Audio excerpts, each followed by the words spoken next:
So make some noise for the very funny and kind of cute, no Diddy, Caleb Richards!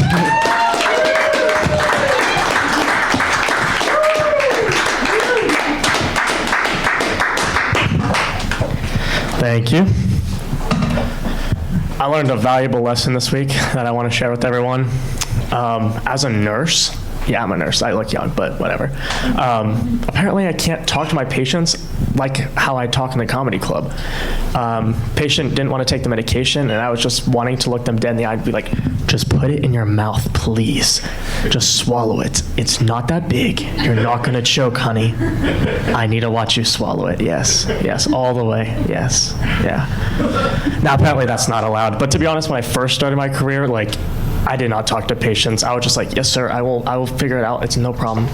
But then I finally found a mentor, this old African-American lady named Rashonda. She wanted to take me under her wing and teach me the ropes.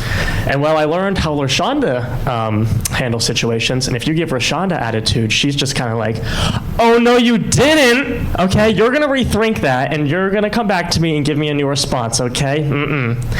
I handled my patients now like Rashonda. And I had an old lady the other day grab my butt, and I turned around and was like, no, we're going to think about this.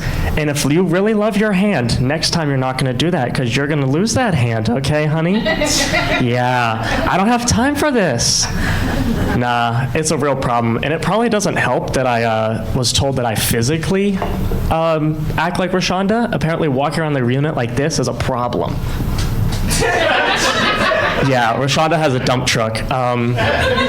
Rashonda's awesome, though. I apparently gossip like Rashonda now. I'll be at the nurse's station and just be like, yeah, did you guys hear about Becky from radiology? She's sleeping with Dr. Smith again. Yeah, she's about to learn that crabs aren't just something you eat at the seafood buffet. Yeah, no, it's a real problem. To be honest, though, when I first started my career, no one that found me attractive, but then all of a sudden, I was a nurse and patients were like, oh, you're attractive. But they told me in the most messed up ways. I had this 60-year-old lady who I was putting this catheter between the lips of her vagina that sucks out pee.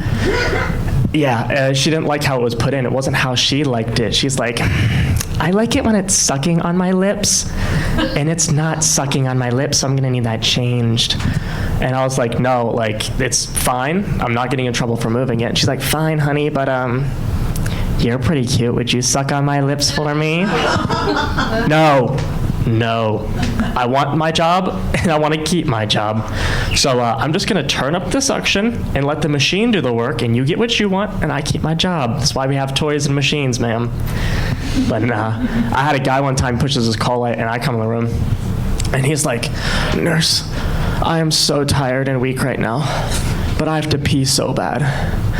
Will you hold my penis for me while I pee? And I was looking at this dude, and he's already got it in his hand. It's bricked up. He's enjoying the thought of me doing this for him. And I was just like, dude, you have hemorrhoids. That does not stop you from being able to pee on your own. I have hemorrhoids right now, and I'm taking care of you for 12 hours. Just chill. But the worst one was this lady came into the ER screaming, somebody look at my vagina, please, it burns so bad, doctor. And so me and the doctor go in, and we get down there, and we're looking at her, and she all of a sudden was like, you guys like what you see? You want a piece of this? And I looked at the doctor, I was like, this is your patient, you take care of her. You talk to her, I'm not doing this. And he got in a fight with me, and I was just like, dude, we gotta figure this out like men. So I end up losing, and I have to tell this lady, I was like, first of all, neither one of us want you. Second of all, we figured out why your vagina's burning. Yeah, you have maggots in your vagina. Yeah, you need to take care of this, because I get my meat from the butcher shop down the road, and it has fresher meat than this. This is ridiculous. Nah. But over the years, I've come to realize that there are patients that I want and patients I don't want. But some patients I think would be really cool. Certain celebrities would be really cool to have as patients. First one, probably Drake. I want to see if the videos were true. Just want to check. I just want to be like, hey, got a look, whips it out, hits me in the face, and I realize everything was true, okay? Second of all, kind of along the same lines, Michelle Obama, I need to see what's down there. I need to check and see if those rumors are true. Just lift it up. Nice. Yeah. Another one I thought would be interesting is Oprah. She'd probably I'd get her a glass of water and she'd just hand me money. That would be awesome. But another one is Stevie Wonder. I'd see if that guy was blind or not, okay?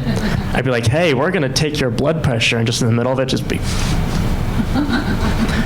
He'd not see it coming, so I'd definitely test that one. Another one's Taylor Swift. But not for the reason probably you're thinking, because I know Travis Kelce would be at the bedside and I get to meet him. That's the only reason. Probably neglect her. Yeah, it's crazy. Nah. I did run into a celebrity once with a celebrity incident. A kid I had was a Make-A-Wish kid, and he woke up from a coma, and we told him you get to meet whatever celebrity you want, and his first choice was Kobe. So we kind of had to explain that one to him. And he didn't enjoy that one, but we gave him a second chance, and he said he loved football and he wanted to be a football player, but he wanted to meet Deshaun Watson. And so we're like, this is a problem. So we tried to tell him Deshaun stinks, and he didn't care. But I decided, I didn't realize I was gonna have to explain the birds and the bees to this kid today. And so I was just dude, you know how you're on the playground, the bees are flying over, and a bee stings you once in a while? Well, just imagine that bee kept stinging you day after day and asking you to touch his stinger. Yeah, and you realize that the honey that this bee gives you is better than any honey that a job or mom and dad give you. And it's not so bad because he is a famous bee. But let's just say one day some of those kids went and told the teacher that Deshaun was asking him to touch his stinger, and more kids came out, and then he got in trouble. Well, he didn't get it. So I decided I was just going to show him how bad this guy is, and I showed him his stats, and I showed him videos of him playing, and he was appalled by how many interceptions this guy throws, which I thought was Deshaun shows us who he really is on the field, and who he really is off the field by how he plays on the field. So I was thinking, he likes to put the ball in other people's hands on the field, and off the field, he likes people touching his balls as well. So there's really no difference. But now that's all I got tonight. Thank you.